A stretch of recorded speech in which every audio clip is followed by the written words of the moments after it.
नमस्कार दोस्तों, स्वागत है आपका अपने YouTube चैनल इन्फॉर्मेटिव एवरीथिंग पर। यह हिस्ट्री ऑफ अमेरिकन सीरीज का तीसरा पार्ट है।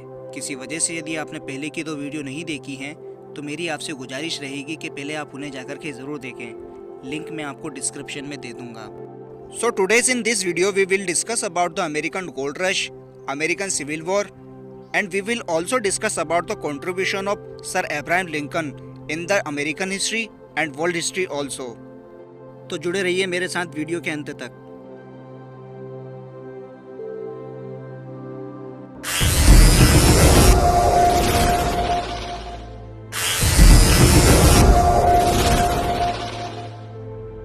तो दोस्तों, पिछली वीडियो तक हम लोग ये देख चुके थे कि किस तरह से अमेरिका को आज़ादी मिली, किस तरह से अमेरिका दुनिया का पहला देश बना जिसने गुलामी से आज़ादी की सांसें ली।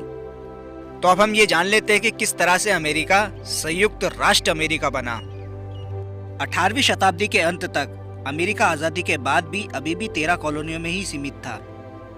इसलिए अमेरिका की पहली चुनौती थी कि किस तरह से वो अपनी टेरिटरी को बढ़ाए, जो संयुक्त होकर ऐसा राष्ट्र बनाए जिसकी पहचान पूरी दुनिया में अनोखी हो। साल 1803 में अमेरिका के तीसरे राष्ट्रपति थॉमस जेफरसन ने लुसियाना नाम की टेरिटरी को फ्रांस से $15 मिलियन में खरीद लिया।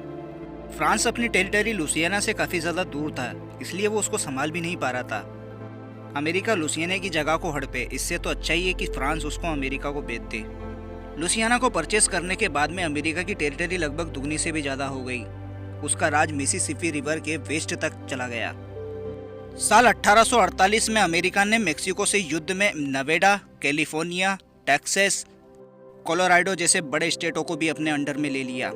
तो इस तरह से दुनिया के नक्शे पे जन्म हुआ संयुक्त राष्ट्र अमेरिका का। अमेरिका की अर्थव्यवस्था में नया मोड़ तो तब आया जब 1848 में कैलिफोर्निया नामक स्टेट में गोल्ड रिजर्व होने का पता चला। जेम्स मार्शल नाम के व्यक्ति ने 1848 में अमेरिका के कैलिफोर्निया में सोना खोजा।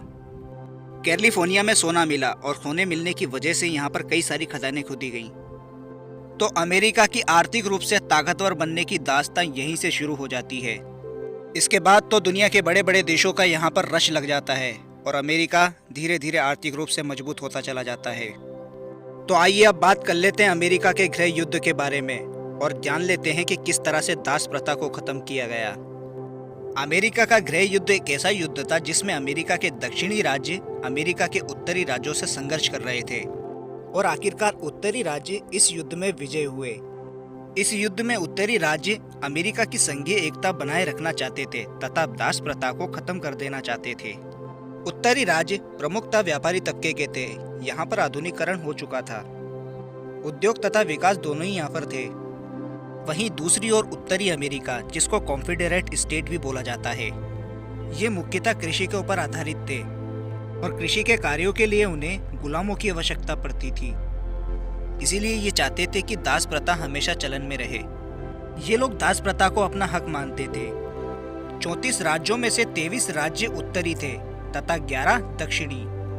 तो यानी कि हम लोग ये कह सकते हैं कि इन दोनों राज्यों के बीच की विवाद की प्रमुख वजह थी दास प्रथा। उत्तरी राज्य दास प्रथा को बंद करना चाह रहे थे और दक्षिणी राज्य इसको जारी रखना चाहते थे। उत्तरी राज्य दास प्रथा को अमानवीय मानते थे तथा दक्षिणी राज्यों के लिए ये कमाई का सबसे बड़ा साधन थी। दक्षिणी राज्य वाले लोग केवल रोटी दे करके दासों से काम करवाया करते थे तथा उनका शारीरिक शोषण भी करते थे। दासों के कोई भी मानवीय अधिकार नहीं थे। दासों को बिना बात के ऊपर मारा पीटा जाता था तथा यदि उनकी जान भी ले लें तो भी उस व्यक्ति के ऊपर कोई भी कार्रवाई नहीं होती थी। दासों से मनचाहे काम कराए जाते थे। दासों की बोलियां लगाई जाती थीं, उनको खरीदा और बेचा जाता था। दोस्तों, दास प्रथा के ऊपर पूरी की पूरी वीडियो या फिर उसके ऊपर एक बड़ा सा चैप्टर भी लिखा जा सकता है। 1850 तक दास प्रथा वाले कई राज्यों को उत्तरी अमेरिका संघ का हिस्सा बना लिया जाता है। यानी कि दक्षिणी राज्य जिसमें दास प्रथा जारी थी उसको उत्तरी संघों का हिस्सा बना लिया गया, जिसका विरोध दक्षिण अमेरिका के लोग करना शुरू कर दिए।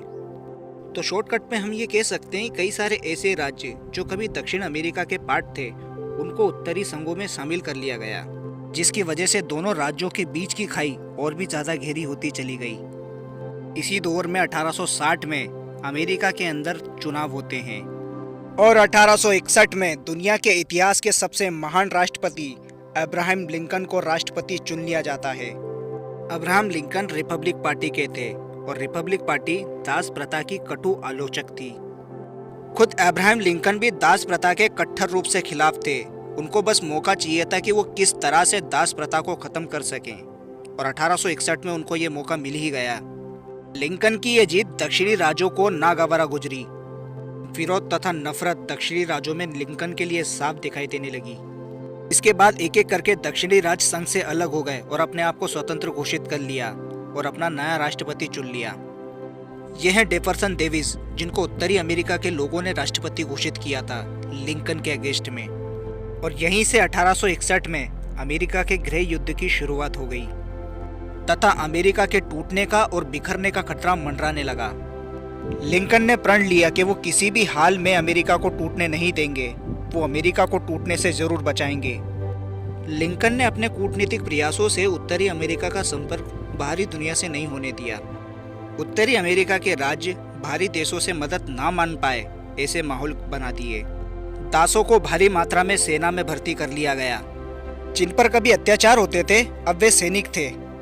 लिंकन ने दासों की सेना बनाई तथा उनको दक्षिणी राज्यों के खिलाफ युद्ध में खड़ा कर दिया। 1961 से लेकर 1965 तक अमेरिका के अंदर गृह युद्ध छिड़ जाता है। दोनों ही राज्य आपस में लड़ाई करते हैं। अमेरिका के गृह युद्ध को दुनिया का पहला आधुनिक युद्ध भी बोला जाता है, क्योंकि इसमें काफ़ी ज़्यादा आधुनिक हथियारों का इस्तेमाल किया गया। इस युद्ध में करीब 5 से 6 लाख लोगों की मौत हुई और परिणाम स्वरूप 1865 में उत्तरी राज्यों की विजय हुई। इसके बाद एक एक करके अमेरिका के दक्षिणी राज्यों ने समर्पण कर दिया और वे पुनः अमेरिका संघ के हिस्सा हो गए। इस तरह गृह युद्ध समाप्त हुआ। गृह युद्ध समाप्त होने के बाद में लिंकन एक थिएटर में शो देखने के लिए जाते हैं, जहां उनका एक विरोधी नाटकीय कलाकार बनके उनकी गोली मार करके हत्या कर देता है। तो इस तरह दुनिया का एक महान राष्ट्रपति काल की कोख में समा जाता है। लिंकन एक ऐसे व्यक्ति थे जिनके बारे में पूरी की पूरी किताब लिखी जा चुकी है और दुनिया के सबसे महान पुरुषों में इनका नाम शुमार है, जिनके अमेरिका में दास प्रथा खत्म करने के बाद दुनिया भर में दास प्रथा को खत्म किया गया। तो दोस्तों, ये थी मेरी video American gold rush, civil war और एबोलिशन ऑफ स्लेवरी के ऊपर। यदि आपको मेरा ये वीडियो पसंद आया है तो प्लीज़ चैनल को सब्सक्राइब करें, लाइक करें और आगे शेयर करें। धन्यवाद।